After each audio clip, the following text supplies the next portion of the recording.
Ravi colours இன்றைய trending பெண்களுக்கான exclusive கலெக்ஷனுடன் kurtis, palazzo pant, Patiala pant, துப்பட்டாக்கள், ஷேப்வேர்கள், நைட்டிகள், பிராண்டட் உள்ளாடைகளும் கிடைக்கும். ரவி கலர்ஸ், நேரு வீதி, ராஜா தியேட்டர் சிக்னல் அருகில், புதுச்சேரி.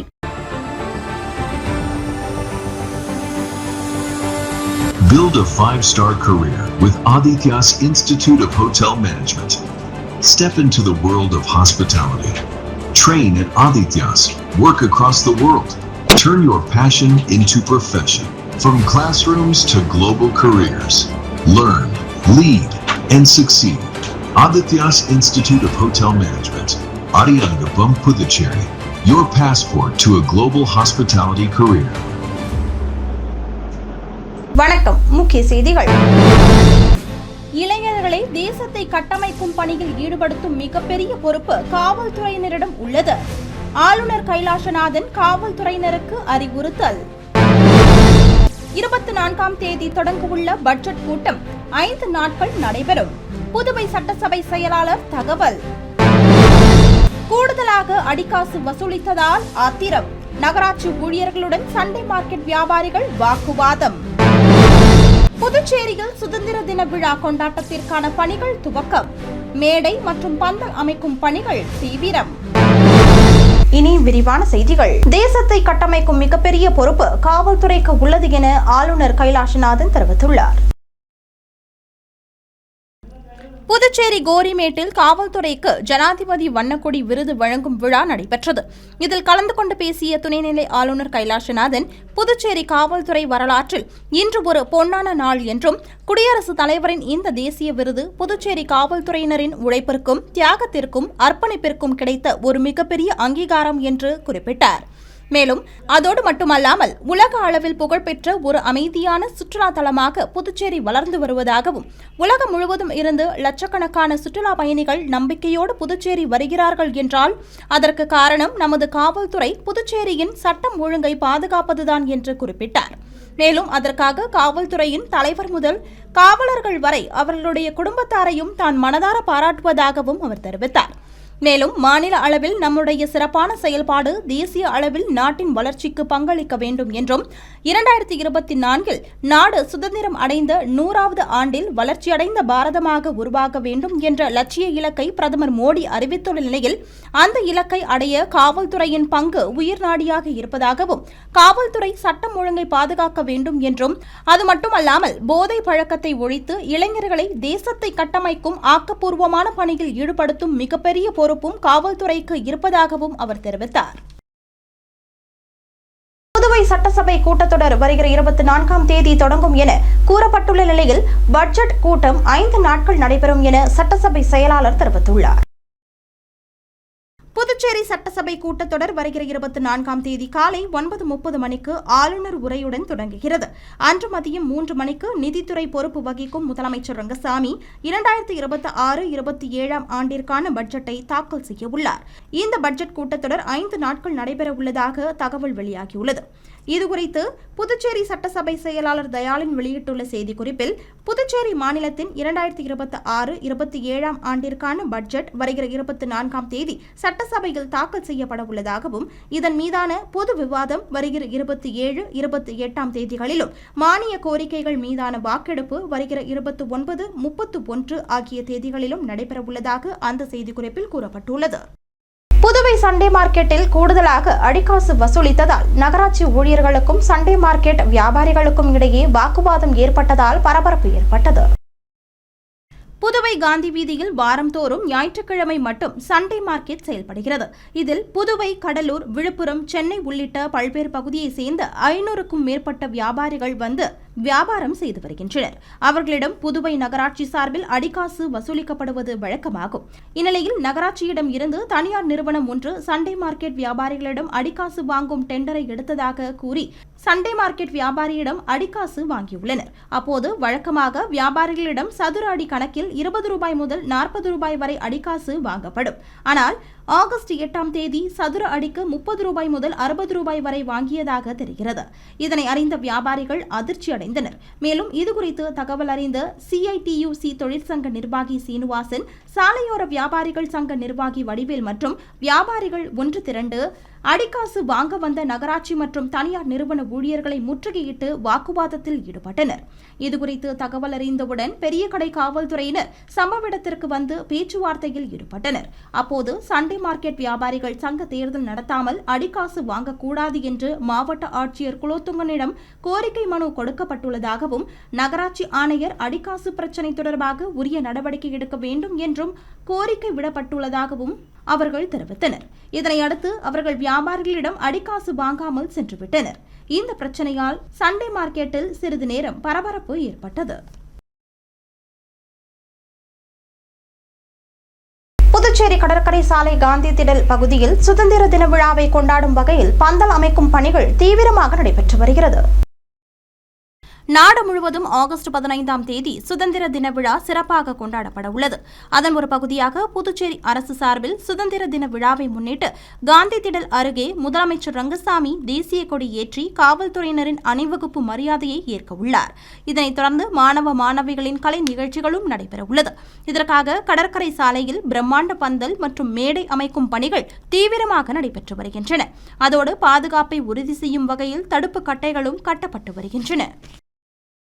ஆகஸ்ட் 10 தேசிய குடற்புழு நீக்க நாளை முன்னிட்டு இந்திய சுகாதாரம் மற்றும் குடும்ப நல அமைச்சகம் சார்பில் புதுவை வ.உ.சி. அரசினர் பள்ளியில் குழந்தைகளுக்கு குடற்புழு நீக்க மாத்திரை வழங்கும் நிகழ்ச்சி நடைபெற்றது.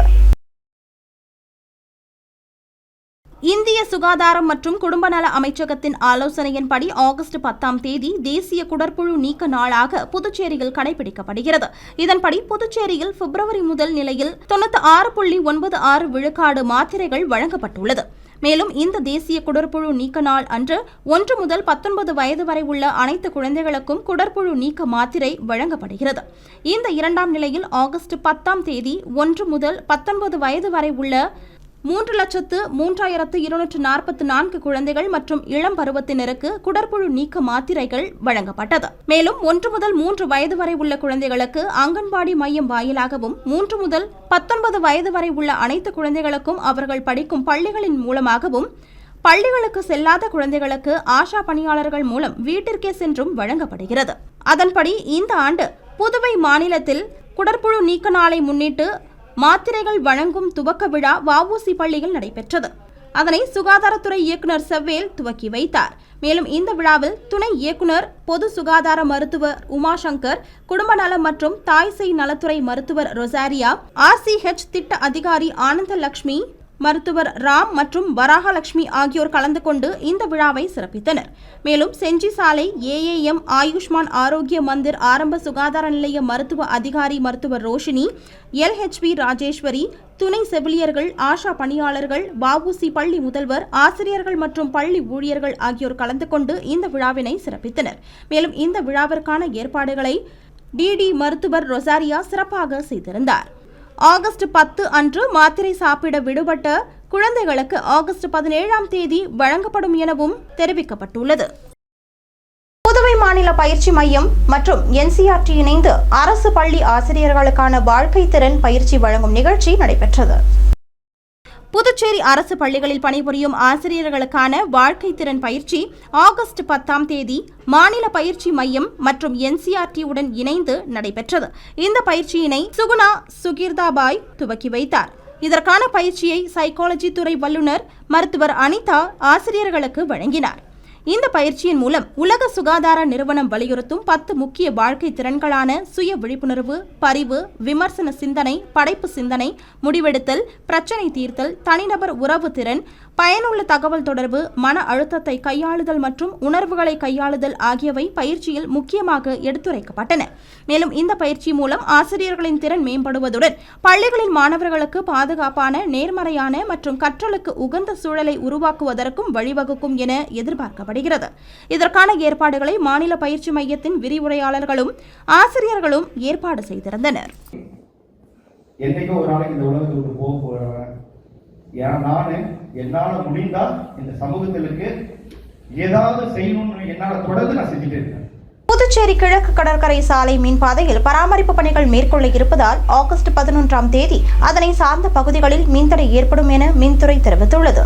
புதுச்சேரி கிழக்கு கடற்கரை சாலை மின்பாதையில் பராமரிப்பு பணிகள் மேற்கொள்ள இருப்பதால் ஆகஸ்ட் 11 செவ்வாய்க்கிழமை அன்று காலை 10 மணி முதல் மாலை 4 மணி வரை மகாலட்சுமி நகர், விபி சிங் நகர், கோரிமேடு காவலர் குடியிருப்பு ஒரு பகுதி, ஆனந்தா நகர், கதிர்காமம் ஒரு பகுதி, திலாசுப்பேட்டை, விவிபி நகர் ஒரு பகுதி, தட்டாஞ்சாவடி ஒரு பகுதி, தட்டாஞ்சாவடி தொழிற்பேட்டை ஒரு பகுதி, கவுண்டன்பாளையம் ஒரு பகுதி, பேட்டையான்சத்திரம், தெற்கு கிழக்கு கடற்கரை சாலை, கவிக்குயில் நகர், மேற்கு கிருஷ்ணா நகர், சேத்திலால் நகர், மடுவுப்பேட், வடக்கு கிருஷ்ணா நகர், வினோபா நகர், கொக்கு பார்க், அரசு அச்சகம் குடியிருப்பு மற்றும் அதனை சார்ந்த பகுதிகளில் மின்தடை ஏற்படும் என மின்துறை அறிவித்துள்ளது.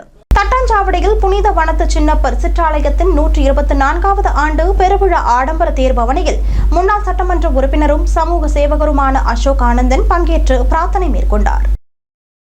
புதுச்சேரி தட்டாஞ்சாவடி தொகுதிக்குட்பட்ட செயின்ட் பால் பேட், தாகூர் நகர் தூய ஆவியானவர் பங்கை சேர்ந்த புனித வனத்து சின்னப்பர் சிற்றாலயத்தின் 124வது ஆண்டு பெருவிழா சிறப்பாக நடைபெற்று வருகிறது. இதையொட்டி நடைபெற்ற ஆடம்பர தேர்பவனி மற்றும் நற்கருணை ஆசிர் நிகழ்ச்சியில் தட்டாஞ்சாவடி தொகுதியின் மக்கள் சேவகர் அசோக் ஆனந்தன் சிறப்பு விருந்தினராக கலந்து கொண்டார். மேலும் ஆலயத்தில் நடைபெற்ற சிறப்பு பிரார்த்தனை மற்றும் வழிபாட்டில் பங்கேற்று இறையருளை பெற்றார். அதனைத் தொடர்ந்து பெரிய தேரில் அலங்கரிக்கப்பட்டிருந்த புனித வனத்து சின்னப்பர் தேரை பக்தர்களுடன் இணைந்து இழுத்து சிறப்பு பிரார்த்தனை மேற்கொண்டார். இந்த நிகழ்ச்சியில் ஆலய நிர்வாகிகள் மற்றும் பக்தர்கள் சார்பில் அசோக் ஆனந்தனுக்கு அன்பான வரவேற்பு அளிக்கப்பட்டது. அதனைத் தொடர்ந்து பெருவிழாவையொட்டி நடைபெற்ற அன்னதான நிகழ்ச்சியில் பக்தர்களுக்கு அசோக் ஆனந்தன் அன்னதானம் வழங்கினார். மேலும் இதில் ஆலய நிர்வாகிகள், பங்கு இறை மக்கள் மற்றும் பக்தர்கள் திரளாக கலந்து கொண்டு விழாவை சிறப்பித்தனர். புதுச்சேரி புனித சூசையப்பர் மருத்துவமனையான க்ளூனி மருத்துவமனையில் 176வது தொடர் மருத்துவ கல்வி கருத்தரங்கம் நடைபெற்றது. புதுச்சேரியில் செயல்பட்டு வரும் புனித சூசையப்பர் மருத்துவமனையான க்ளூனி மருத்துவமனையில் ஆகஸ்ட் 9ஆம் தேதி அன்று 176வது தொடர் மருத்துவ கல்வி கருத்தரங்கம் நடைபெற்றது.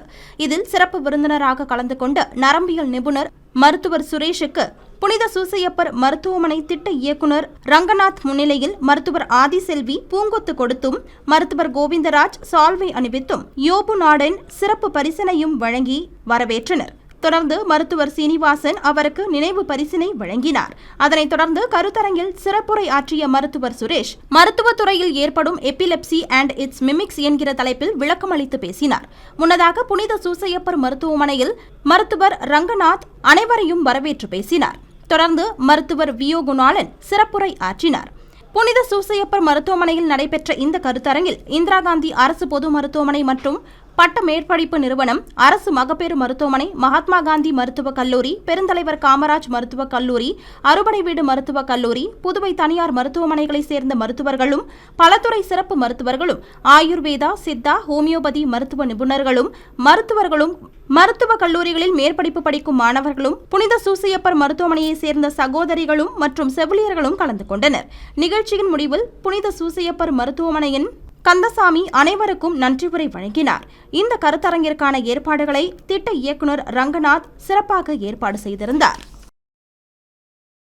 தமிழர்களின் பாரம்பரிய வீர கலைகளை பாதுகாத்திட வேண்டும் என புதுவை முதலமைச்சருக்கு லட்சிய ஜனநாயக கட்சி தலைவரும் சட்டமன்ற உறுப்பினருமான ஜோஸ் சார்லஸ் மார்டின் வேண்டுகோள் விடுத்துள்ளார். லட்சிய ஜனநாயக கட்சியின் தலைவரும் சட்டமன்ற உறுப்பினருமான ஜோஸ் சார்லஸ் மார்டின் விடுத்துள்ள செய்திக்குறிப்பில், தமிழ் சமூகம் தொன்று தொட்டு பாரம்பரிய கலைகளை போற்றி வளர்க்கும் சமூகம்.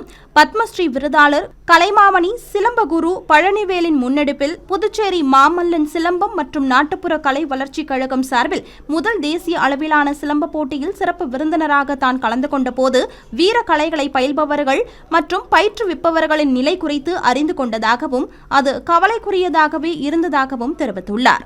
அதன்படி புதுச்சேரியில் தமிழர்களின் வீரமிக்க பாரம்பரிய கலைகளான சிலம்பம், அடிமுறை, சுருள்வாள் போன்ற தற்காப்பு கலைகளை பயிற்றுவிக்கும் ஆசான்களுக்கு மாதாந்திர உதவித்தொகை மற்றும் ஓய்வூதியம் ஆகியவற்றை வழங்க வேண்டும் என்றும், வீர விளையாட்டுகளில் சிறந்து விளங்கும் மாணவர்களுக்கு அரசு பணிகளில் 3% விளையாட்டு இட ஒதுக்கீட்டின் கீழ் முன்னுரிமை அளிக்க வேண்டும் எனவும், பள்ளி மற்றும் கல்லூரிகளில் அரசு வீர கலை திருவிழா போட்டிகளை நடத்தி வெற்றி பெறும் வீரர்களுக்கு புதுச்சேரி அரசின் சார்பில் ரொக்க பரிசுகளும் சான்றிதழ்களும் வழங்க வேண்டும் என முதலமைச்சர் ரங்கசாமியை கேட்டுக்கொள்வதாக தெரிவித்துள்ளார். லாஸ்பேட்டை விமான நிலையம் அருகில் வசிக்கும் நரிக்குறவு பழங்குடியினத்தவர்களுக்கு ஏழை மக்கள் கழகம் சார்பில் அன்னதானம் மற்றும் புதிய ஆடைகள் வழங்கப்பட்டது.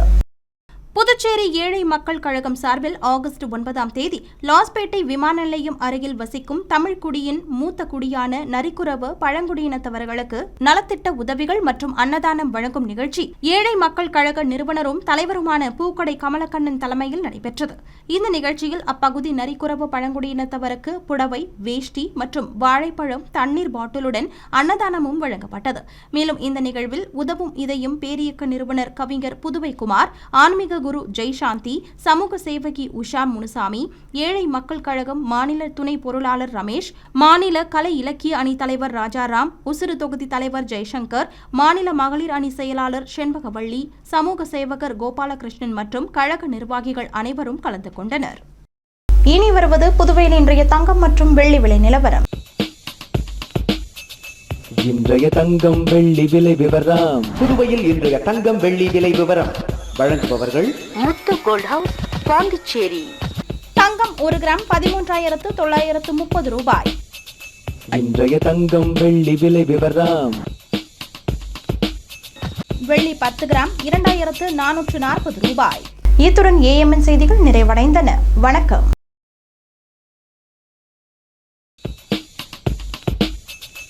இன்றைய தங்கம் வெள்ளி விலை விவரம். புதுவையில் இன்றைய தங்கம் வெள்ளி விலை விவரம் வழங்குபவர்கள் முத்து கோல்ட் ஹவுஸ், பாண்டிச்சேரி. இன்றைய தங்கம் வெள்ளி விலை விவரம்.